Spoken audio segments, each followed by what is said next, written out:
thing with all the online resources that you have to remember is that most bars don't advertise. And this is kind of a big bullshit gimmick thing in this industry. People that are training bartenders, they're like, oh, I keep in touch with all the managers in town. I know exactly who's hiring. No, they don't. Okay, here's how it works. Okay, most bars don't advertise. And you want to use these resources just to supplement your search and who possibly could be hiring, because some bars do, but most bars don't.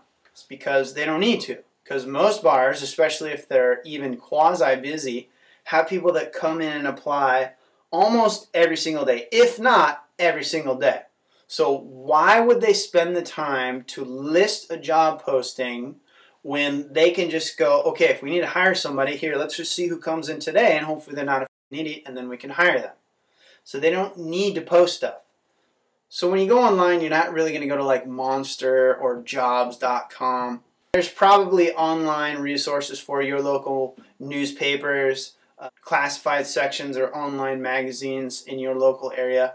Craigslist, of course, is the best. Do not just sit at home and look at Craigslist to see who's hiring. This is what every other wannabe bartender does. They sit at home, they just look at Craigslist, and they just go to those places.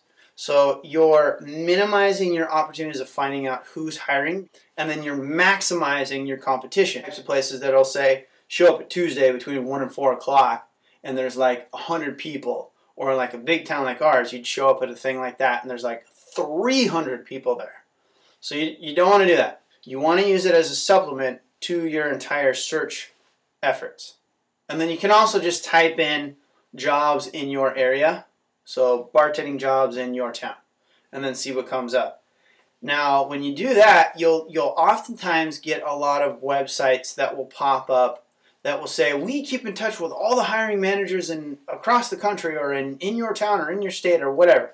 They'll try to bait you into paying to have your resume posted on their website. I'm usually apprehensive in recommending, yeah, go ahead and put your name on these things, but some of my students have done really well, and they've gotten jobs at really big, busy bars. What you do is you set up a profile so that you'll put in your picture, and like you fill in all the stuff from your resume, and then you can go in and mark the areas of your town that you want to work. And some of these you can actually go in and check specific bars that you want to work. So you want to do that if you can. Don't be broad. You want to narrow down as much as you can. And what they'll do is they'll go in and they'll call those bars. Hey, I got this so-and-so bartender here who would like to work at your place. Would you be interested in talking to them about this?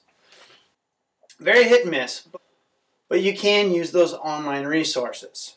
So use them, but what you want to look for is that there's a refund period. So let's say you can put your profile on there for like a week, and then you get your money back. So put it on there for a week, and if you don't get a job, cancel and get your money back. Or maybe there's like, most of them, if it's a good one, it should be about a month.